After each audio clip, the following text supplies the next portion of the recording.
Hello and welcome to Uncanny Book Club. I'm Isaac Baderspiel, and joining me as always is the prestigious Adam Ward.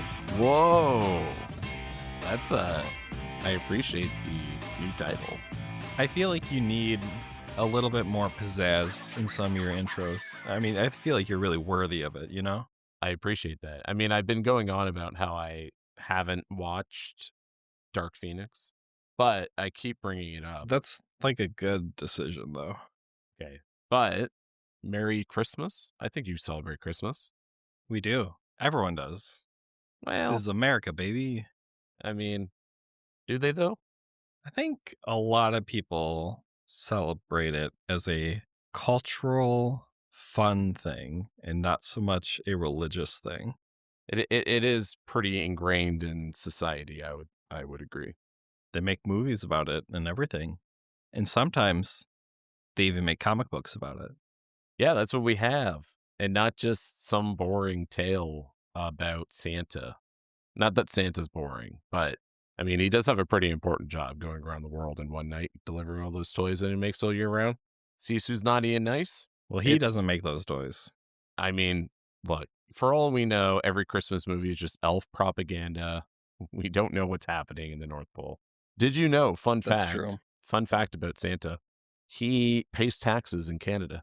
As a true fact, you can look it up. Even more of a fun fact, you've already delivered that fun fact in this podcast. Wait, in seriously? an earlier episode. Yes. All right. I don't know when or why. Other fun and fact. I'm only 70% sure that it made it into the cut, but yes.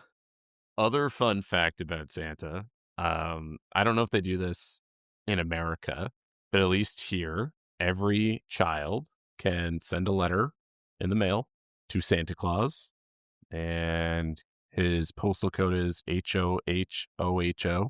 It's amazing. And you will get a letter back from Santa every year for free. I don't know of anything like that, but that doesn't mean it doesn't exist. It's entirely possible. I've never done it. Well, that's a real shame. You're missing out, man. You could have had countless letters from the Santa Claus.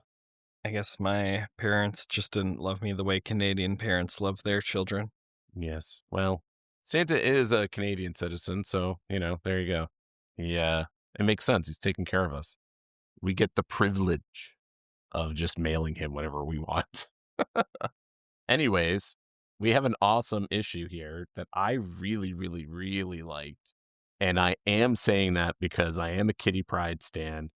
And I am saying this because the art in this issue is super metal. I feel like one thing that we do have to call out is 1, extra metal art. 2, this is the final John Byrne issue. So this is his kind of finale. So it does make sense that in a lot of these panels, he really went all out. It makes a ton of sense now that you've said it. Were you wondering why like the art on the next 2 issues was like a little bit like, ugh, look like they rushed it in some spots. They're fine. It is a downgrade, and I feel like most people would agree with that.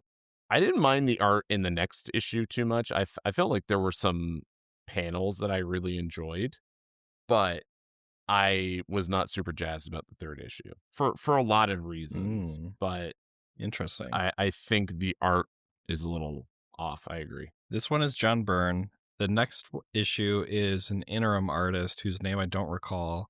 And then after that, I think it's going to switch to Dave Cochran for a bit, who has been the artist on a lot of the covers and was the artist or penciler, I guess to be more specific, for the Giant Size X-Men that kicked all this off. The guest penciler is Brent Anderson. In the inker, I don't know if that's different. Old Brenty. But the inker was Joseph Rubenstein, one of those. Joey Rubes. Yep, Joey Rubes, inker. All right, well let's kick this bad boy off. Give it to me. It's Christmas/Hanukkah time in issue 143. But first, we get a recap on something that happened way back in X-Men issue 96.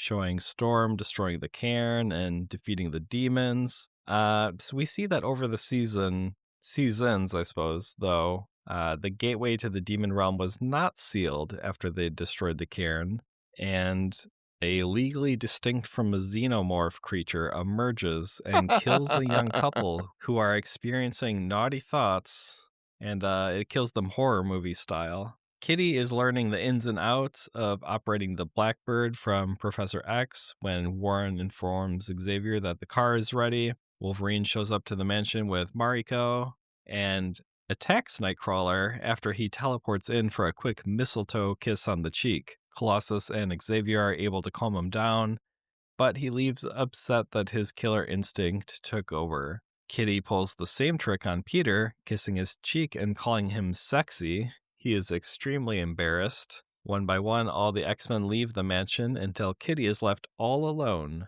Scott attempts to call to wish everyone a Merry Christmas, and we see him meeting Lee Forrester, captain of the Arcadia, who is looking to hire on crew. Kitty decides to practice gymnastics, but is interrupted by an intruder alert. She investigates Storm's attic and is attacked by the previously seen demon. She dives through the floor, the demon follows her. What follows is a game of cat and mouse that sees Kitty running throughout the entire mansion, with the demon always finding her. Even when she phased through a swipe, it caused her entire arm to go numb. She decides to try and kill it, with the danger room cranked up to 11, but to no avail. She's exhausted when she makes her way to the hangar and tries something that she's seen in the movies. When the demon gets too close, she turns on the thrusters full blast and hopes that the flame and heat of the engine exhaust will defeat it. Unfortunately, she also crashes the Blackbird into the wall. In a dramatic panel, we see the creature reaching out of the flames, accompanied by the text, "She has time to scream." We cut to the returning X-Men to find the mansion quiet and dark. Thankfully, we see that Kitty has fallen asleep by the fireplace. We see that the X-Men have brought her mom and dad to the mansion as a little surprise. Storm asks her about the damage to her attic, and Kitty replies that she also destroyed the danger room, Blackbird, hangar, and a lot of the house in her attempts to escape from a big, ugly monster. Can we first start by talking about this cover? Because it really sets such a awesome tone for the rest of the issue. It's so good. It is very good. I think the page that comes right after the recap of issue 96 is even better, though. Yes, you're talking about the panel with The super metal one. the red sun as as this demon. No, the one right after that just says demon, and it's got like the okay, yeah. the not xenomorph like stretching down from the ceiling or the top of the issue. Yeah, man. The red sun, also very cool. I really like those two panels at the bottom there of this page. This whole setup of this young couple walking through the woods trying to get a Christmas tree, and then he gets yoinked through a tree and tossed up into the sky with this silhouette in front of this big, bright red sun. Dude, it is awesome. And then this very brutal second panel with the demon on top of the woman that was with, what's his name? Oh God, Douglas. Craigery. His name is Douglas. I think it is Douglas. Yeah, Douglas. Yeah. I'm looking at it here. Really awesome. Like John, knowing that this was his final issue, doing the art, really like pulled it out, man. This could have been so lame, right? Because he didn't quite quit. No, but this is awesome. I really, really like that through this entire issue. Just so solid. Also, the tagline on the cover. Guess what just came down the chimney? So good, man. Santa. That's actually probably the only thing missing from this issue was like this demon literally ripping a Santa Claus in half or something. Or Santa coming down the chimney and then shooting the demon with a machine gun to save Kitty Pryde. I'd prefer a Santa Claus coming down with like candy cane nunchucks. That'd be good. You know? He's got all that time up north. You can learn some karate. Santa definitely does karate or some sort of self-defense. Most definitely. I really enjoyed this page after the demon metal art that we get here on this kind of opening page. We see like Kitty talking with Xavier and Warren, and then we get this awesome intro of Medico being back in the fold and is like officially an item with Wolverine. Um, I did get a bit of They're a cute. chuckle here watching him get so offended by Kurt coming in for a little kiss and then just freaking out and saying in front of her, "My instincts are killers." That whole interaction felt like a little too much. Like a few issues ago, we were talking about, oh, they've like matured Logan a little bit, and his dialogue has really stepped up, Hmm. and now it kind of feels like we've done like, one step forward, two steps back. He's back to just like trying to claw a Nightcrawler and kill him? I don't know. It just feels like like an overreaction. Yeah, I'm not sure if they're trying to paint Wolverine as being very protective or I don't even That's know. fair. Like it That feels right. that's the only thing I can think of from like a justification story point is that we're seeing Logan now in a relationship, something we haven't really seen happen here before, or really like hinted to much of his backstory at all at this point. So, like seeing this, that's the only kind of picture I can see being painted. But I agree, like it felt very out of character for this to be the case suddenly. And then it just kind of felt like, okay, we're just wrapping this up very quickly and moving on, and it's not brought up again for the remainder of the issue because they're no longer in it. Yeah. It didn't really feel like it was even necessary. Yeah. I don't know. I think it's good to remind people that, she's in the picture, and I guess even just to reaffirm like the two of them are still, hanging out, going out on the town, probably kissing sometimes, regular stuff. Not to get ahead of us here, but I was curious if Miracle was going to be involved in this story that starts taking place in issue The 145. third one. She wasn't, right? It didn't look like it. That was surprising. Like when I was recapping things and like writing down everyone's name, and we'll get to this later, but I was like, she wasn't I didn't just like miss her, did I? No, It she's it's a definitely not weird there. it's a weird thing not to include. It feels like very obvious, you know? Like Maybe obvious more obvious than some of the other choices. maybe they couldn't justify it because like logically like they couldn't write that into the book because Logan's reaction to that would be much more extreme and have a much different response than what we end up seeing in that issue. Yeah, I guess, but I mean, they could have worked that in, right? I mean, Yeah. like we're kind of getting like this version of Logan here where he's already overreacting to what Yeah. is something that's incredibly minor. So to kind of see him, like they even call out on this page as abruptly as Wolverine's sudden berserker rage begins, it ends. I feel like you could have played that up in the third issue. I know we're getting ahead of ourselves, but like I think it would have been a nice tie-in to kind of make this more relevant than for it just to, Sure. as of right now, seem like a one-off.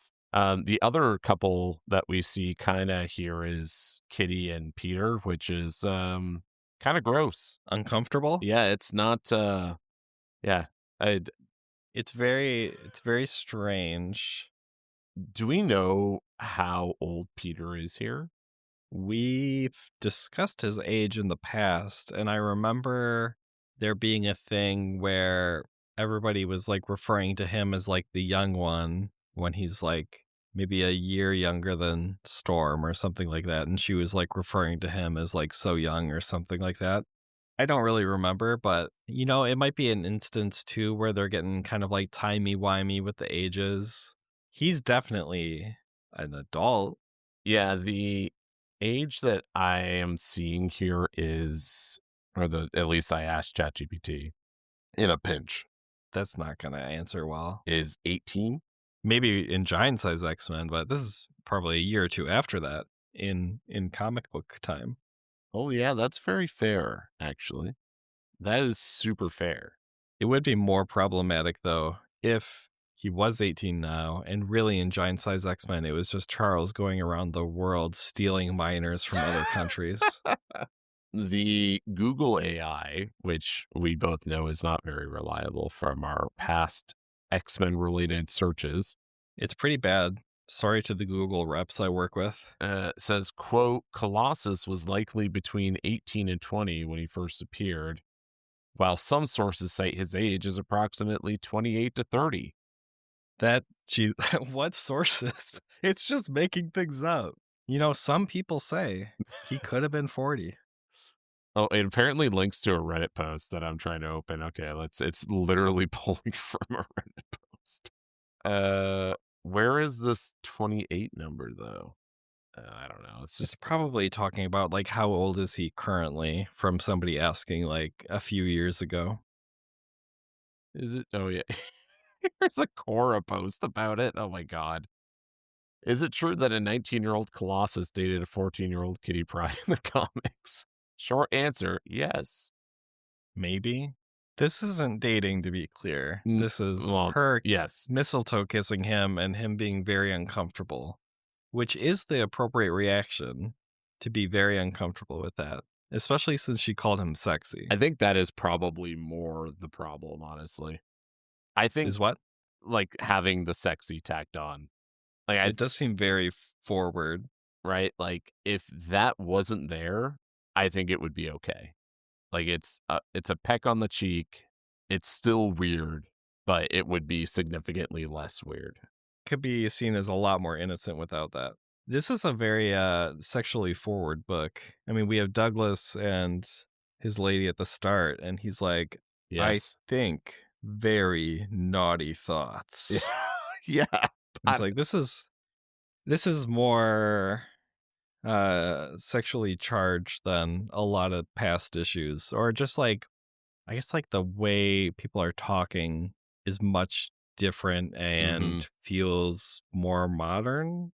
It I think the way that I'm reading it here is that the opening sequence is very much inspired from like a It's horror just a horror like it's movie, like a classic horror movie, right? Trope. like an 80s slasher. Exactly, yeah. So I think like that's the clear inspiration to And to then the rest of the book is show just Alien. yeah, and the rest of the book is Alien, 100%.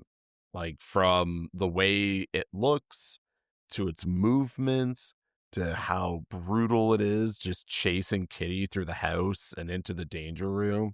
Oh, some of these panels like John really deserves every bit of praise that we're giving him.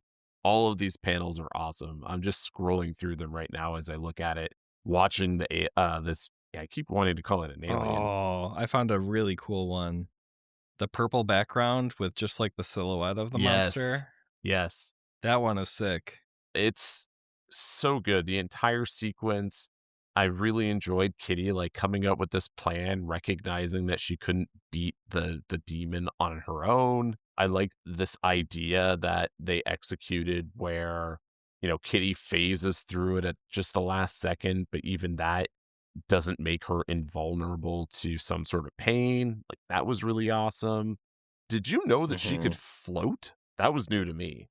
I feel like I must have. I know she can like phase upward through things. Oh, here it's explained on this page. It says, She's like phasing through the air. once more, using her phasing ability to literally walk on individual molecules of air, Kitty ascends from the floor to the control booth. Individual molecules is probably not technically correct. I would have to assume it's a larger area. That's being extremely pedantic. Look, man, I'm just reading it verbatim. That is the intention. I'm not upset that I don't know if this has been retconned at this point or we just don't see it, but eh, I I I don't really associate this as a power that Kitty Pryde holds. Yeah, I don't remember seeing her go upward through air ever, and it's probably not very fast, which is probably why it's not like, I mean, she can't fly. She can just sort of like climb up through air, which is whatever. But I know she can, like, move upward through, like, she could phase, like, way down into the earth and then phase back up, Hmm. and I've seen her do that. Well, I mean, in any case, it was a surprise for me. Yeah. I really liked this. Like, what did you think of this sequence in the danger room as Kitty's like kind of executing her plan to sick the danger room on this demon?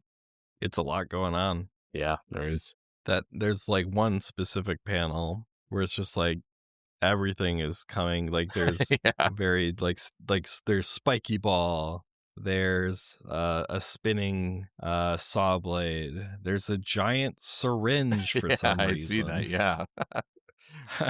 I'm not sure what the purpose of the giant syringe is, but I am a little worried. I really like the art in this panel specifically. Like, there's a really cool shot here of this laser kind of blasting through as Kitty phases through it. Very cool. I really like these panels a lot. They're animated very well. Like, there's a lot of movement in the art. Really get to see Kitty use her powers for in this kind of way, which we haven't really seen yet.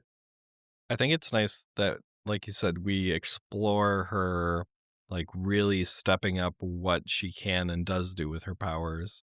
But she also has that, like, mental realization of, like, "Oh, this is why the X-Men have to, like, work out all the time and practice and Yeah. be in great shape because it's not enough just to have powers, like, this is exhausting. This sucks." Yeah, she definitely, I think, earned her place here, even though the rest of the X-Men are kind of like oblivious to everything that happens. Like the way that it's described after this point on is very ambiguous. Like if you didn't read this issue, you wouldn't really have a good idea based off of the descriptions that we kind of see after this point, because we do see it brought up again. It's just kind of vague. Yeah, and I think, like, I mean, the X-Men don't really, it doesn't seem, realize what really went on. Like, they Yes. don't know that this is the same type of demon, same, like, demon dimension. They are just sort of like, "Oh, okay, a monster? That I mean, this seems like a lot of destruction for it not to be a monster, so she's probably telling the truth." I'm actually surprised that they wouldn't have some sort of security system with like cameras on the inside. Too expensive. Given that the X mansion has experienced multiple break-ins at this point, It would be useful. you would think so. You would think so. One thing I really, really loved, and I don't know about you, but when this issue started and we see Xavier sitting next to Kitty explaining and having her practice operating the Blackbird, I was like, what a waste of her time, is what I initially thought. I was just being very helpful to her, You gotta know how to work the plane. but it's often the same person flying it. Well, it's good to have backups. Redundancy is important. So I agree.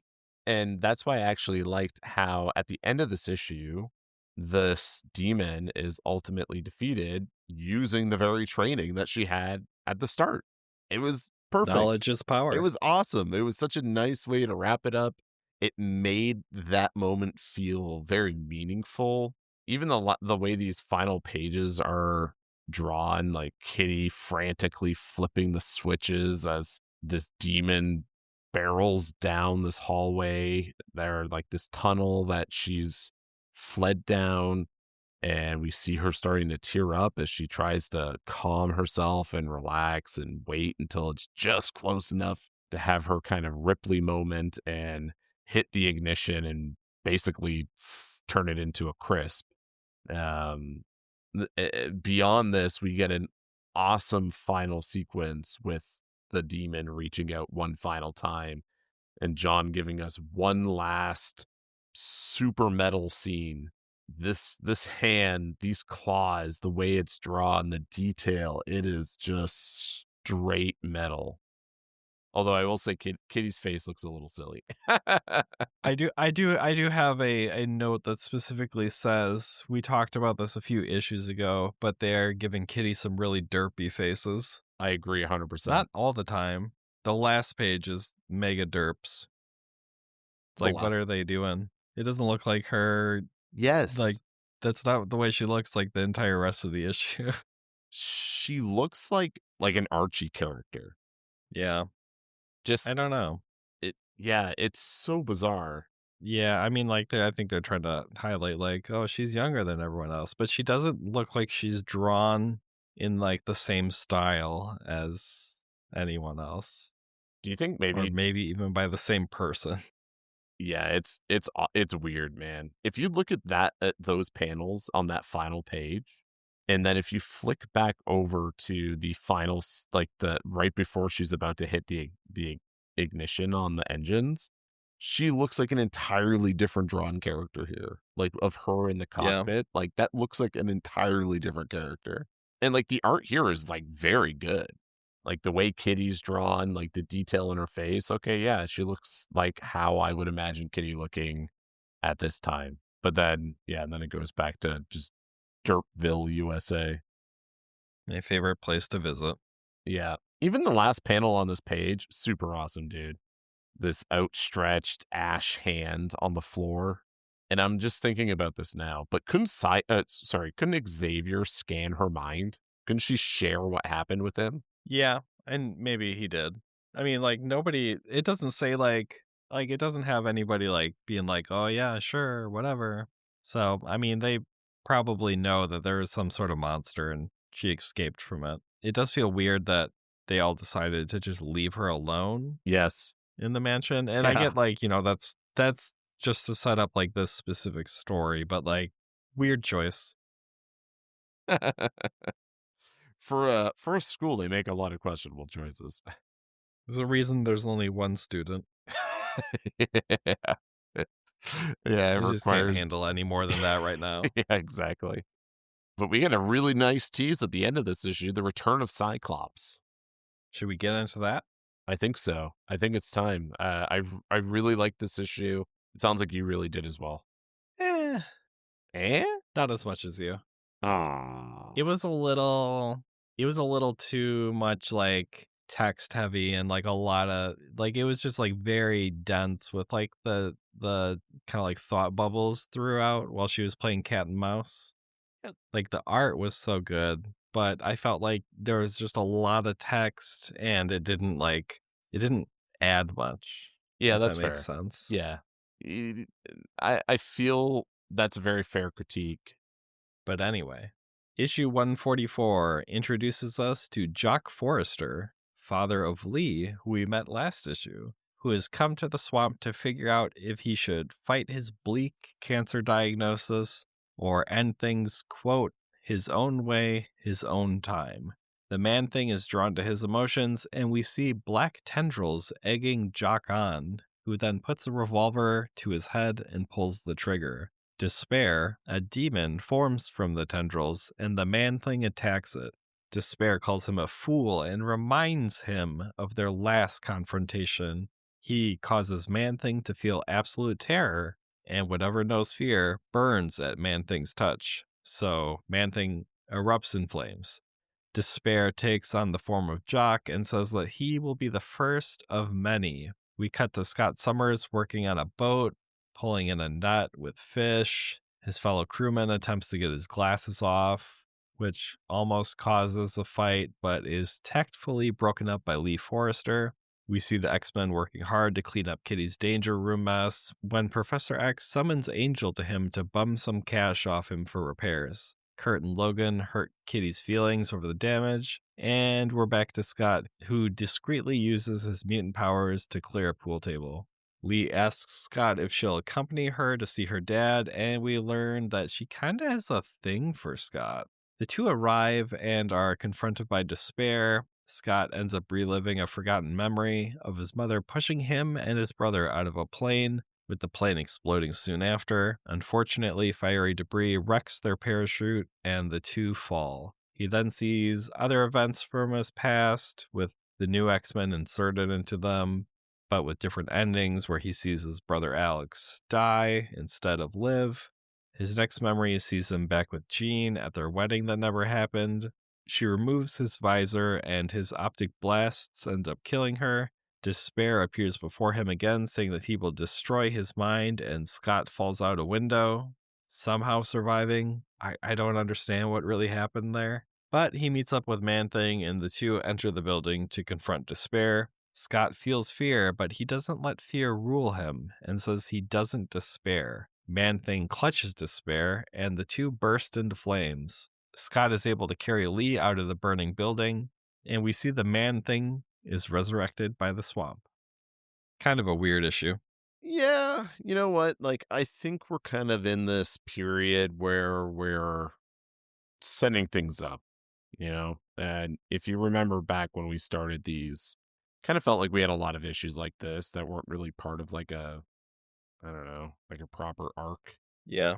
This is just like we don't really have anything yet, so we're just spinning our wheels until we can establish some sort of overarching story. I thought it was fine, like overall. I liked Man Thing. It kind of fit with this supernatural theme that we have going on from last issue. I was not very familiar with Despair, so that made me want to go and look him up. And I have to say, his art from more recent comics is much better than what we get here. It's just kind of like a red-eyed, pale man in a cloak. Yeah. It's, but if you look at him now, it's pretty good, man. He's got like crazy teeth. Like, he looks more demon-like, I would say. Like a Spawn character. Yeah. Like almost exactly like Spawn in some of these. It is a much cooler costume. Even the ones that are like this one is really cool. Let me just copy that image and send it in here because that's really good for podcasts. Oh, that looks dope. But yeah, I didn't know. I don't think I'd read anything with Despair in it before, and very rarely seen Man-Thing come up in anything. So it was kind of a not super familiar territory for me for both characters. Yeah, kind of an odd happenstance sort of issue. I thought the opening sequence again was kind of brutal, man. Like, I mean, it's depicting suicide. Very bleak. Well, does he pick it? Kind of seems like the Oh, yeah, he's pushed into it. he is. Yeah, he is. Yeah, It you're doesn't very feel like fair. he gets to make the choice. He's definitely under the influence of despair. And then Man Thing gets got pretty quick. And I learned a lot about Man Thing in this issue. I think they did a pretty good job explaining that he's an What empath his deal is. and what his deal is. I don't know that I've ever seen his. Transformed by a freak accident. Yeah, I don't think I've ever seen his human name used so much as I have in this issue. Ted. And even when Lee and Scott go to the house and he hugs her and immediately kind of reveals Pop killed himself this morning was pretty like That brutal. was so weird. How's by you, Pop? Pop killed himself this morning. I helped him do it. Yeah. Very I thought that part was well done from like a this guy sucks sort of standpoint. I wrote down that Despair is a real piece of shit. Yeah. I didn't write that down, but I wrote weird villain, Man Thing is kind of weird. So that's a pretty good note. Yeah. Yeah, Man Thing is kind of weird. Very Swamp Thing kind of vibe, but more, I don't know, like monster like, I would say.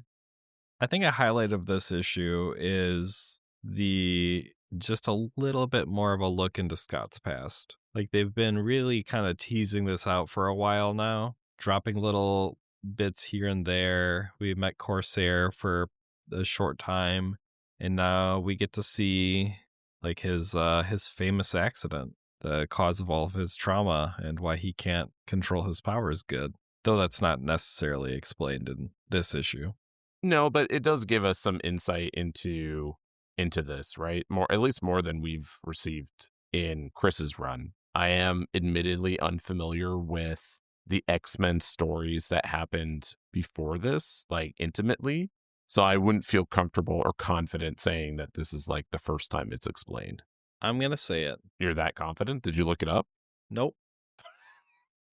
All right. You hear? No one's going to call me on it. No, I mean, it's hard to say. I think that this is probably new information since he's like, "I remember mom, dad, Alex, all of it. I remember." I will admit I was kind of over this sequence pretty quick though. Like I just felt Yeah. like Well, it's you like know, it's kinda like whatever, like, okay, despair, we get it. When we get to him and Jean, it picks up, like, a little bit, like, it's a little bit more interesting what they're doing there versus just, like, revisiting, like, memories and being like, "Oh, look, it's zombie Alex now." yeah, that I did make a note about the art on this page. I thought it was actually pretty good. I liked kind of how they drew. The green Cyclops screaming is really nice. Yeah, that's a really awesome panel. I do like the sequence of the X-Men at the top there and how Havoc looks, especially like kind of just skin and bones. The major difference that I feel like I'm seeing between this and what we've been getting with John's art is that so I think John's was a little cleaner and maybe it was just the way that he framed things, but like there was more detail also. Like I feel like we're seeing when there's a lot of people in like a panel and it's zoomed out, things are very just not like detail packed. Like it's very, view from afar. I was just scrolling through the last issue because I was just curious to compare kind of John's framing since you brought it up. And even like some of the backgrounds. So in this issue, there's a lot of just plain white. There's like scenes where, especially with like the Gene sequence, where it's just like there's no background. It's just Scott and Jean, white background, Scott and Jean, white background. Even on the Yeah. pages, the next page, there's a couple panels with Man Thing where Man Thing's walking to him and he's clearly walking to him outside in a field because we see a bit in the That may have been backdrop. pressed on time. I know, but like, come on, we got to call it. We have to call it out. Sure, it is an interim artist for just one issue. So, but yeah, there is a lot of white backgrounds now that you're pointing that out. But there are also certain panels where he does kill it. Yeah, I And then there agree. are some weird panels where it's like, what's going on here? If you go back to when they're teasing Kitty, the pose that Wolverine is doing is the Okay, hold on. least Wolverine looking pose that is maybe ever existed. It's just like a very, like, I guess, effeminate, like, twisting his body, like, flaring out his fingers. It's just like, this doesn't feel right. Which is, I mean, like, it's just not very Wolverine. It just looks very, like, silly. I think Logan, like in both of those bottom panels, yeah, it's weird. Now that you pointed it It's out, yeah. like it just looks I like I thought that was so funny when I read it. maybe he's trying to, in his mind, jokingly mock her. Yeah, I don't know. It's unfortunate. Whatever. little things. Yeah, it's little things. I mean, like overall, I thought it was fine. I do feel like we're just kind of like spinning our wheels a little bit, and we're just kind of getting these one-off stories, which I think is fine. And we've actually talked a lot about how we've seen this pattern after large story arcs, where we kind of get smaller one-offs or very intimate stories. And it's such a nice change of pace coming off of a big arc, which obviously we are coming off of Days of Future Past. I dig it. Like I like the change of pace. I like the supernatural elements. I thought Despair was kind of interesting, albeit it just kind of felt like, okay, we just have like a demon that can't die. And he, even in the end, just kind of like chose to leave, kind of. Anywho, this is all to say, I think a fun little side off mission for Cyclops, who we haven't seen for a little bit. Honestly, I kind of would have liked to spent a little bit more time away from Scott or allowed him to just kind of live his boat life a little bit longer before we pulled him back into the fold. Yeah, it didn't feel like we needed to have, like, a Scott issue yet. I liked seeing him call for Christmas because, 1, it makes a lot of sense, and we Mhm. get, like, a little check-in of, like, oh, he's meeting Lee Forster, and he's gonna work on a boat. Like, just getting little, like, bits here and there to show like his little journey along the way. I think the only other thing for me is that it was really nice to get an interaction between Kurt and Kitty where she's not just afraid of him. Yes. Like she's finally become accustomed to his appearance. Were you, what did you think of this pool sequence? What a weird use of your powers. I mean, as we've discussed, Scott has the powers of trigonometry, so I know he's an expert pool person. It didn't feel like he needed to use his optic blasts, but I'm glad that he's, finding chances to exercise his mutant powers so that he doesn't get out of practice. It does seem like a extremely weird risk to take, but, good for him. Exceedingly, because we also see him, I think it's in the next issue, where he's like, I have to like bandage my eyes because he can't control it, you know, all the Which doesn't time. make sense because, like, what are they doing, Yes. right? Yeah. Like, what is the bandage for? They make such a point of being like the only thing that can stop it is the ruby quartz lenses. And then he's like, this piece of cloth that I tore off of my shirt will do the trick. I'm trying to find it in the next issue. Maybe you can, if you don't have anything else for this one, maybe just you can give us a recap and I'll go see in case he explains it. Yeah, we can go for it. I do have I am able to explain it away now in my head, but I'll wait till I get there. Issue 145's cover show the X-Men all defeated, with Doctor Doom holding up Storm and raising a goblet. We kick things off seeing Storm out on the town with Stevie Hunter, Kitty's dance instructor, to see Britain's Royal Ballet. Doom is watching, though, and says that all he needs to do is spring his trap and the X-Men are his. While watching the show, Arcade's assistant, Miss Locke, confronts them in their booth and quickly poisons them. She isn't here to kidnap Storm this time, though, and instead says she needs their help to rescue Arcade, who is taken by Doom. To ensure their compliance, Miss Locke has, however, kidnapped Jean Grey's parents, Moira McTaggart, Candy Southern, Warren's lady friend, Amanda Sefton, Nightcrawler's lady friend, and Ileana Rasputin, Colossus's sister. When she awakens, Storm quickly flies to Amanda's apartment but finds Arcade's calling card. Likewise, the Grey's house is empty, but there's a note left detailing where Arcade is being held. The X-Men discuss the situation with Beast, but he doesn't have much new info and warns them that Doom is very dangerous and offers the help of the Avengers. The X-Men prefer to handle it themselves, and Logan warns Charles that they can't give in to blackmail and that they need to send a strong message so stuff like this doesn't occur again. Storm agrees with Wolverine's assessment and says that she has a plan.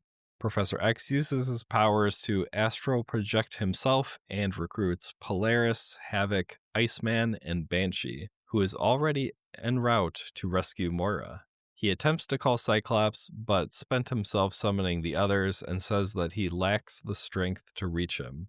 Professor X says that there is a subtle shift in the Earth's magnetic field that is inhibiting his telepathic communication by creating psychic static, and that it can only be the work of one man, Magneto. But why this? And why now?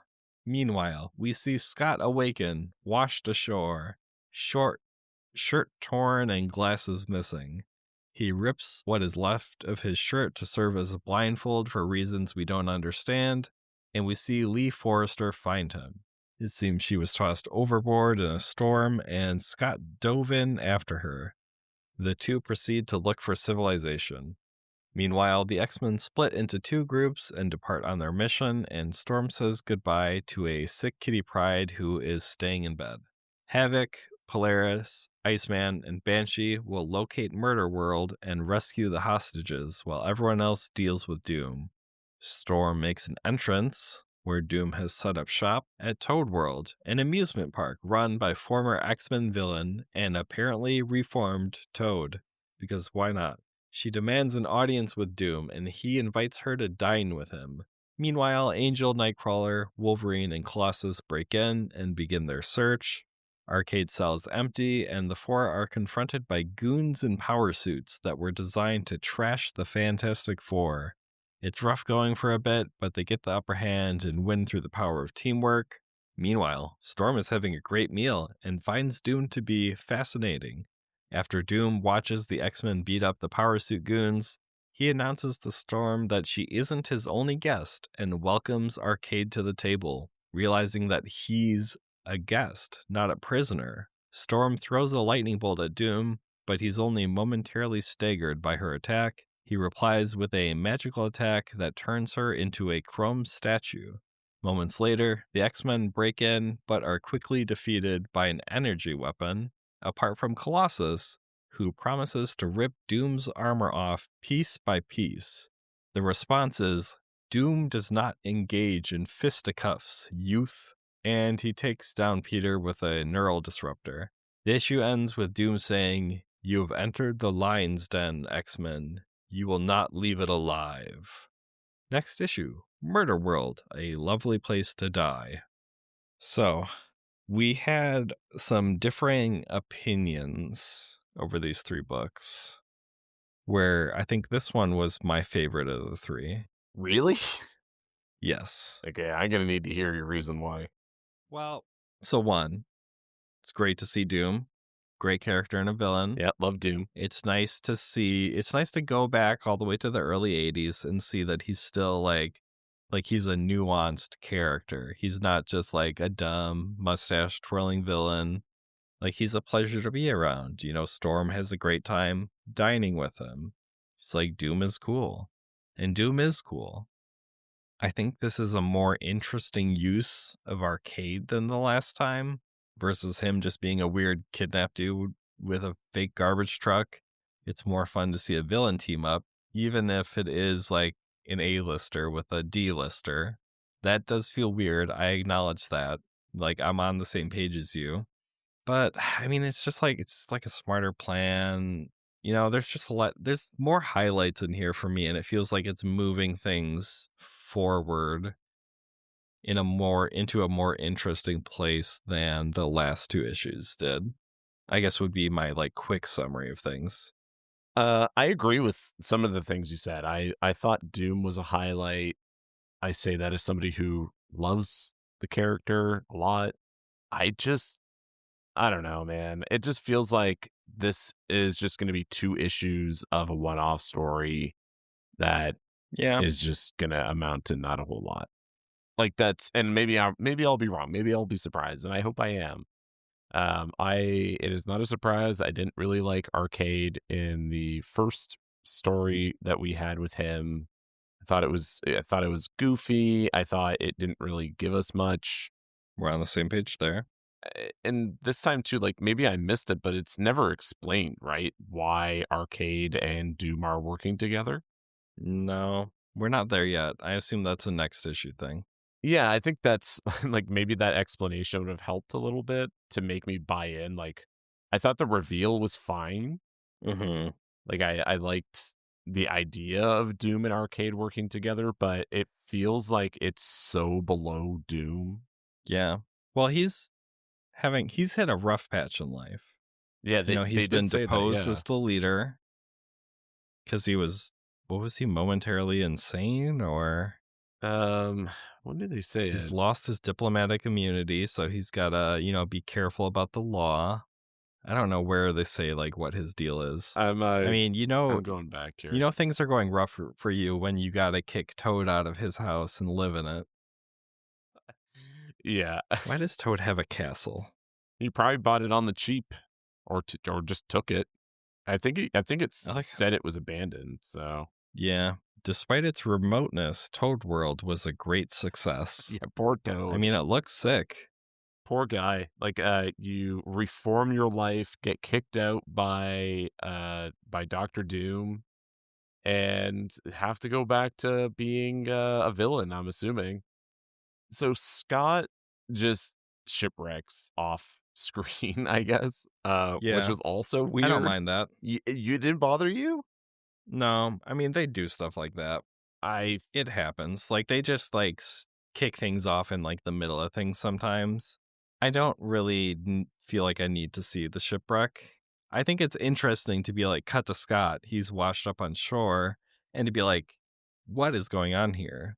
I don't think they get into it enough. Like, it's not interesting yet, but I feel like it has the potential to be interesting. I felt like I needed more explanation, honestly. Like, even if you didn't want to depict the storm itself, whatever, I think it would have been more interesting if we received, like, is this literally right afterwards? Like, is this right after? Are they like trying to return to the boat that they were on? Is this the larger vessel that they were all on that we saw in the last issue? Like, These are good questions. Yeah, it feels like we're missing info. yeah, some context. And like maybe we'll get it. Like I don't know. I mean, we do get a Magneto reference here. For all I know, that has something to do with, like, I don't know. Only one man could have done this. It has to be Magneto. Somebody in the X-Men is out at sea. I gotta get those guys. I'm gonna mess with Scott. I'm just sitting in my asteroid. There is a theme here of former X-Men being just tormented and having to come back into the fold, as we see like poor Polaris and Havoc just wanting and trying to have a normal life after a rock slide nearly like took out their house. They're trying to get their doctorates. They're Yeah. moving on. Yeah, they're trying to move on, and Lorna is very much against doing anything that Charles is like asking them to do. And then we see Havoc Alex just is be like, like, we'll do it. yeah, we'll I'll do it. decide for you. Which he gets called out on, which I liked. And we see Bobby also in college doing whatever I he's like doing. that. Like, that's He's fine. drinking beer because the food hall isn't open. Yeah, it is. I'll finish off my last beer. This is how college students study. And then we get him doing an astral projection onto the plane. I said that very weird, but I'm going to keep it. Astral I'm gonna keep projection it too. onto the plane. It's just like all these people are just trying to move on with their lives. The only one that I will say was warranted is probably Sean Cassidy, because It does Moira feel was like something taken, he'd want to be interested in. which also seems really out of left field. As we talked about in the beginning, we had Mariko being reintroduced into this story with There's Logan. plenty of local people to steal. Like, you don't have to go to Scotland and Russia. Yeah, and Ileana was captured too. That's kind of exciting to to start to bring Ilyana into things just a little bit, even though it's probably going to be like the most brief of one-offs. Yeah, but I mean, it at least shows that she's still on their minds, even though it is a bit weird that they're pulling her into the mix for this specifically. As we see even Storm make mention that it would be very difficult for her to fly all the way to Russia just to verify that she was taken. Who is the time? Maybe she hasn't been taken. I mean, isn't she on the cover? I thought she was like somewhere. Well, I mean, maybe it's like a fake. They do show Oh, her yes. Ilyana. Yeah, They yeah, show yeah. her I see it here. what on over like Miss Locke when she's like, "These are all the people I took: Gary Gray, Moira, Gary Gray's wife, Ilyana, Amanda, who you definitely know." Oh, they don't even picture all the people because it's Candy and Amanda, and there's only one other person. They couldn't find an old issue to look up whatever Amanda looked like. Assuming she's been pictured before. I assume she's been like one of the people that there's been like double dates with Pete with. I don't know. Yeah, I don't know. So the panel that introduces Bobby, when he's clutching the beer and turning it ice cold, he kind of looks a lot like Jack Quaid. And now I kind of want to see Jack Quaid play Iceman. Oh, yeah, he does kind of look like Jack Quaid. You're right. I see it. I think like specifically that panel more so there than the other ones.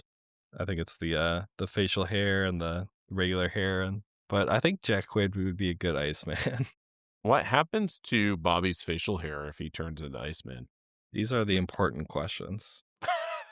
That's probably why he has it. He hasn't had to Iceman for a while. Yeah, that's true. Isn't there a version of him from like the future? I feel like that's a thing. Where he's Iceman, like the ice like it wizard. looks like a wizard.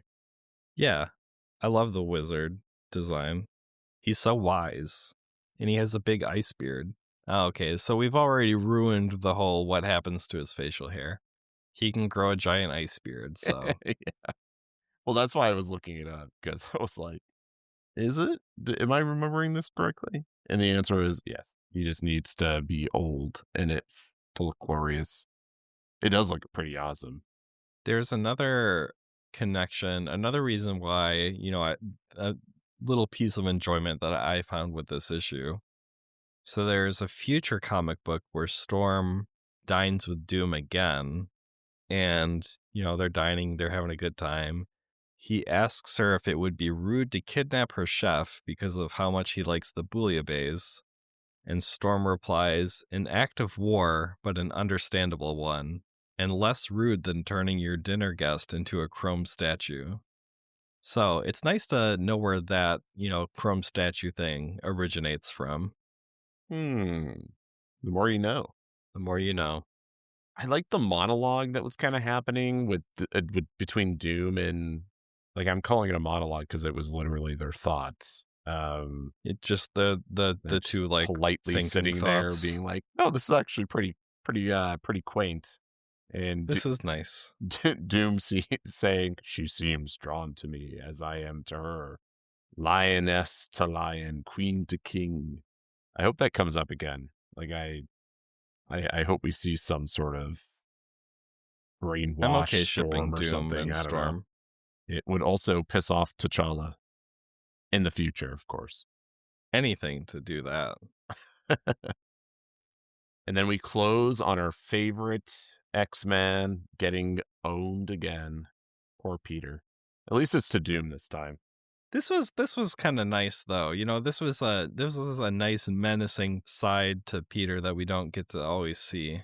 Yeah, that panel right before he's kind of zapped by Doom is really nice. I do like that. It's sharply drawn. He's very angry. Like it is pathetic that he gets one shot, but I do like the whole I'm going to rip your armor from you piece by piece, Doom. And then he's just like, phew, he's down. It's too bad the last panel is what it is because Doom's face looks a bit goofy. Derpy? Yeah, a bit goofy. Yeah. Sometimes it's hard to I mean, I feel like that's just somewhat part of his just design back then. I He looks agree. pretty goofy Yeah. on the page before too. Kind of looks like he's wearing like really nerdy glasses, maybe. Like just the way that the light is reflecting off of his little eye outlines. Well, was there anything else that you liked about this? I mean, I'm hopeful. I mean, Jack Quaid was like the main thing. That was the main thing in Doom, I guess. Mm, I'm going through my notes now. I like that Wolverine and Storm are in agreement that they can't let this stuff slide. I like that they brought in the past X-Men. Yeah, I think it's just really good that, Storm and Wolverine were on the same page about like this is unacceptable. Like we need to go. This is like Hmm. first day of prison. You hit somebody with the prison tray, start a fight. They can't accept this kind of behavior. Even though they've already accepted it before when Arcade kidnapped them and their lady friends, and then they shrugged their shoulders and were like, I guess that's that. That was under Scott's leadership, though. I did like that sequence because I did agree with Wolverine. I felt like this literally crossing a line in the sand at this point. Like you're literally Definitely. kidnapping the parents of Jean Grey, who is dead. That's just rude at that point.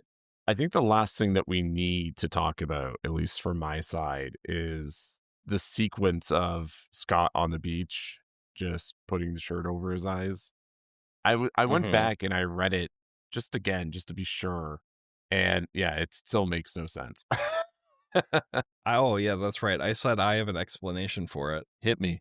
Okay, so And this, again, does not make sense. This is doing a lot of work for the comic at this point, but he needs to put the blindfold on so that he can explain, like, I have an eye injury.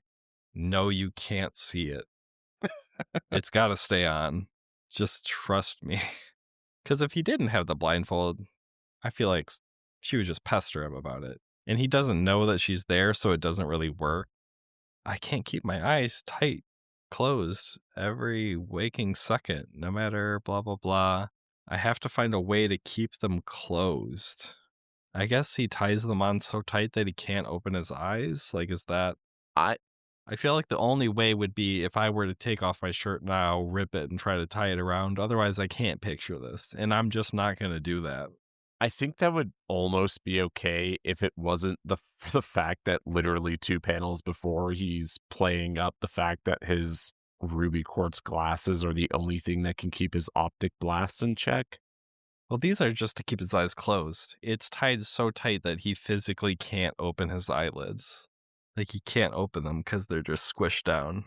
Man, if you could see my face right now, it would probably. I'm not saying it.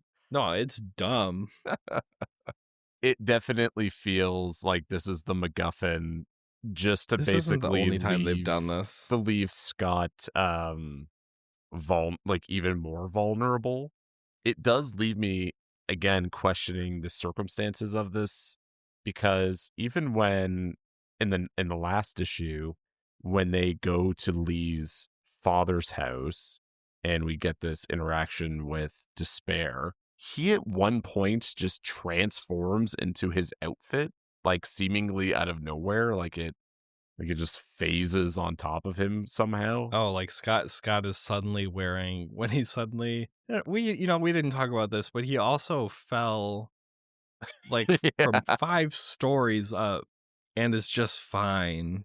I don't understand.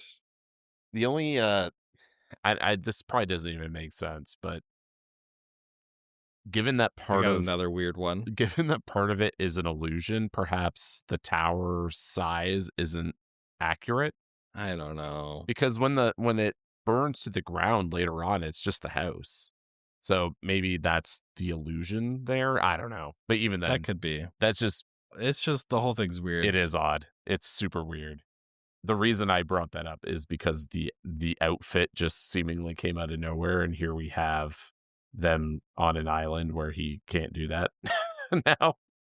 What are your overall thoughts? I think you pled a good case for this issue, at least making me see the potential for a bigger story to unfold. So we'll see what happens. I think Doom's involvement makes this much more interesting than if it was just Arcade and we were just getting a repeat of Murder World, like, whatever. Despite that, I think these 3 issues are all very different. We have 3 different artists, as we've talked about. I think 3 different artists, 3 not connected stories. It's just a few issues. yeah, just a few issues. Just a few issues. I think it won't surprise you. I kind of want to grade these individually because they're just different, because it's not a cohesive story. So That feels fair. I will give issue 143 a solid 8. I thought John did a fantastic job. And despite some very questionable writing choices and character choices, specifically between Kitty and Peter, I think otherwise, and I should say Logan's reaction. Beyond that, I thought it was very solid 8. All right, why don't you give me yours for 143? I think we'll go 6, 6.5. Damn. I don't know. It's fine. It's not for you. Yeah. Great art. Yeah, I think the art really carried it for me. I think it made for an interesting Christmas issue. It is nice to have like a holiday specific Christmas issue. It's been a while since we've done that with the Sentinel kidnapping. Yeah, and I don't know about you, but I typically am not a fan of Christmas specific themed episodes because they're generally like I don't know, they're kind of shoehorned, right, into fitting a specific cheery holiday I think mood. it depends so heavily on like the show or the issue if it's a comic book situation. It can be done well. It can also be done very not well. I thought 144 was okay. Like, I think I would probably give that, like, I don't know, I would like a 7.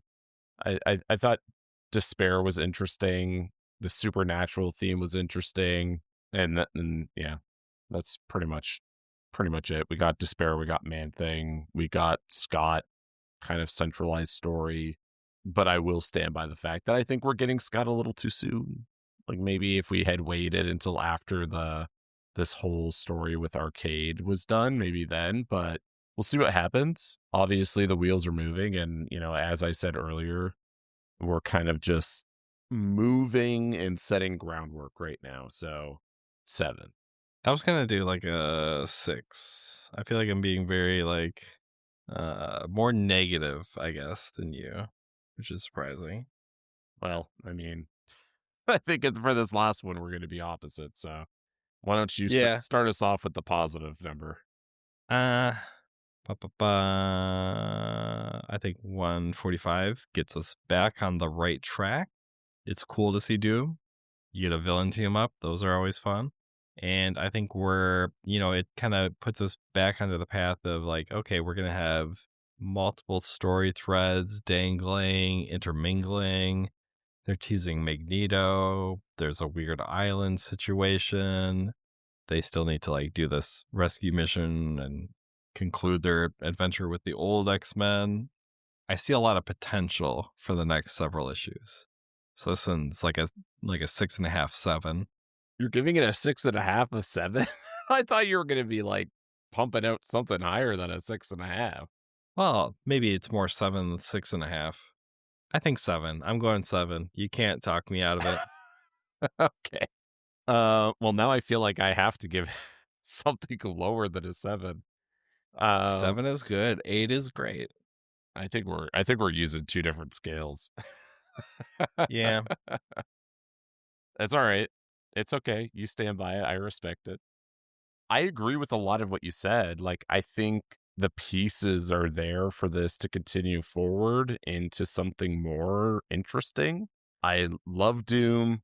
Give me more of him. This isn't a Doom book, though, and this isn't the Fantastic Yeah. Four, which we're reminded of. So I think Doom is a great, like, one-off here because I think Doom can work with a lot of different characters, and we know that generally, like, he's a big deal. So I think I'm always happy to see the broader Marvel character universe brought into these stories if in a controlled and proper way, which is why I think I also didn't mind the inclusion of Man Thing, just because it was like, here's Man Thing and he's just here, like, and here we are in a swamp. It makes sense. Here he is.